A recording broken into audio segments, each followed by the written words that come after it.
Desde 1933 y por más de 40 años, Portugal estuvo bajo el régimen autoritario de Estado Novo, comandado por Salazar y posteriormente Caetano. Estuvo marcado por la violencia, la censura y tensiones económicas que duró hasta la década del 70 gracias a la reconocida Revolución de los Claveles, en 1974 que puso fin a la difícil dictadura. En 1972, en plena tensión previa a la Revolución de los Claveles y en este difícil contexto, precisamente el 4 de noviembre nació Luis Felipe Madeira Caeiro, mejor conocido como Figo. De esta manera presentamos una nueva leyenda del fútbol.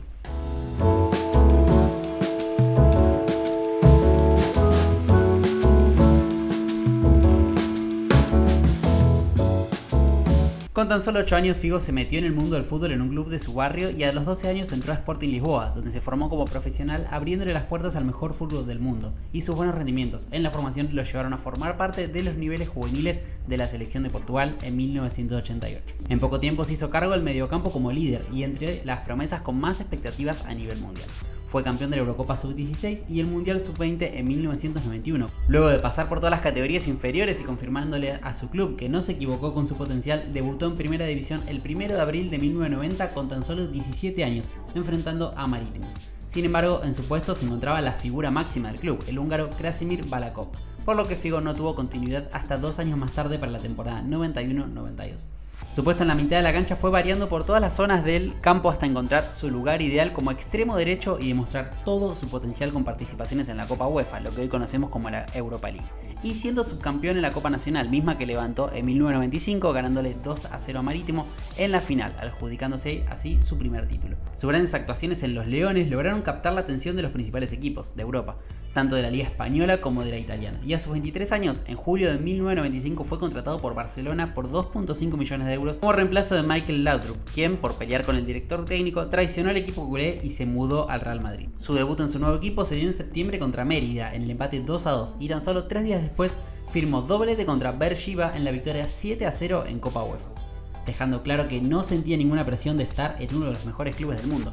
El joven Figo dejó boquiabiertos a todos los fanáticos gracias a su impecable calidad potenciada por la visión panorámica de toda la cancha, para crear mágicos pases y asistencias, potente pegada con muchísimos recursos tanto para los centros y remates como para las pelotas paradas. Tan solo en su primera temporada alcanzó las semifinales de UEFA y la final de la Copa del Rey, perdiendo contra Atlético de Madrid.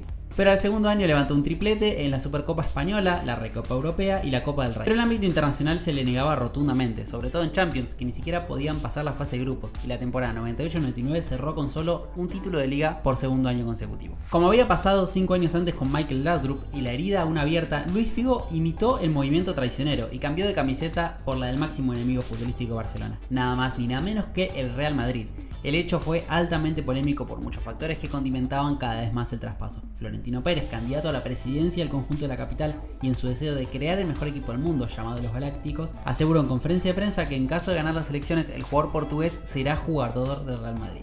El revuelo fue desbordante. En simultáneo, el mismo Figo negó rotundamente su llegada a los blancos, pero todo cambió a las 2 semanas cuando Florentino ganó dichas elecciones, y el bombazo del siglo dio su lugar luego de pagar la cláusula de 60 millones de euros, cifra récord para la época, y Luis Figo posa con la camiseta blanca número 10 en la presentación con el Madrid, en julio del 2000, dejando atrás su típico número 7 por la presencia de Raúl. En Barcelona, aún al día de hoy lo tildan como la traición más grande de la historia. El mayor referente del club, capitán y estrella absoluta, abandonó el azulgrana por el odiado blanco. Jamás fue perdonado y el odio se apoderó de todos los hinchas culés.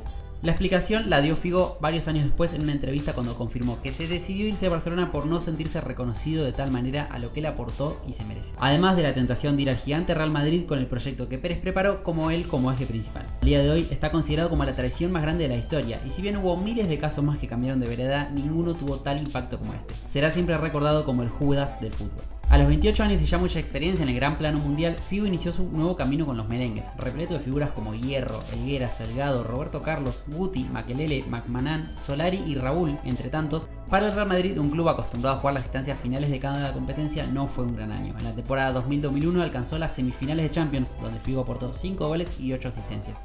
Y además ganaron la Liga, pero cayeron en la Supercopa Europea, en la Copa del Rey en segunda ronda y también en la histórica final de la Intercontinental ante Boca por 2-1 en Japón.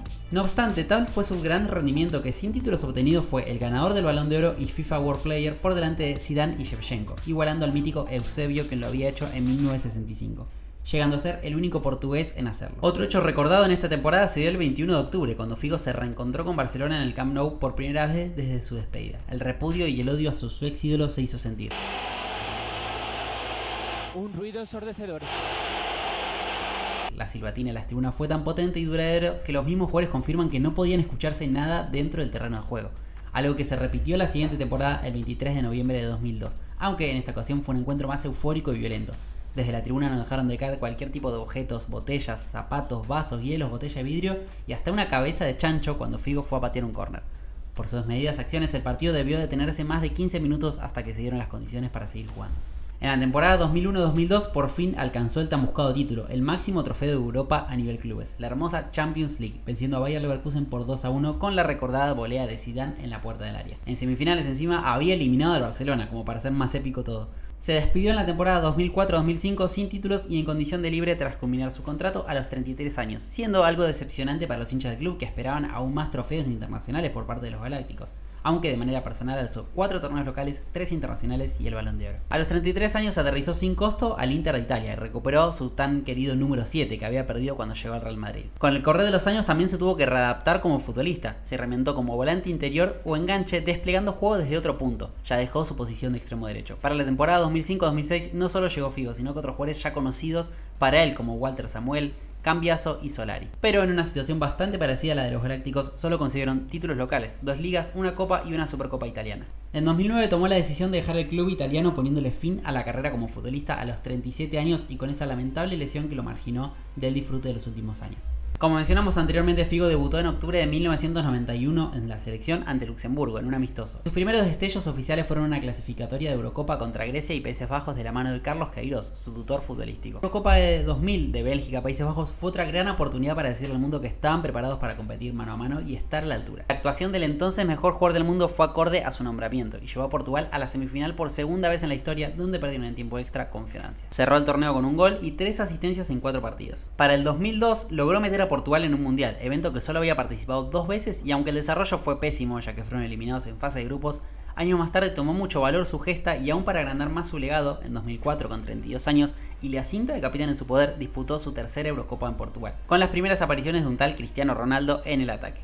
Eliminaron a Inglaterra por penales y a Países Bajos en semifinales. Y en efecto, por primera vez en la historia de la selección, Portugal pisó una final de un torneo grande y se colocaban como los máximos favoritos. Locales, jugadores extraordinarios y contra una humilde Grecia. Pero así como los golpearon en el primer partido, los noquearon en el último, por 1-0 convirtiéndose en la primera selección local en perder el partido decisivo. Se clasificó al Mundial de 2006 entregando 7 asistencias en 6 partidos luego de recuperarse de su lesión en el peroné, como broche de su increíble carrera futbolística. Y marcando otra huella en la historia porque nunca habían ido a 2 mundiales seguidos. Luis Figo colgó los botines en 2009 con 37 años luego de jugar 19 temporadas en 4 clubes en su largo camino. Entregó 283 asistencias en 792 partidos, siendo el mayor asistente de la historia del deporte, siendo superado solo por Lionel Messi varios años más tarde. Una vez retirado, continuó siendo la imagen principal de Nike y Coca-Cola, embajador de la marca de relojes IWC y siguió ligado al fútbol como embajador de eventos deportivos y de UEFA. En 2022 firmó un récord Guinness tras jugar un partido a mayor altura en 6.163 metros y con gravedad cero, el cual se disputó en una aeronave. Sin dudas, cada entrevista o aparición del jugador se toca el tema del traspaso polémico. ¿Crees que fue para tanto? Contanos tu opinión y decinos qué jugador crees que forma parte de esta serie que es Leyendas del Fútbol.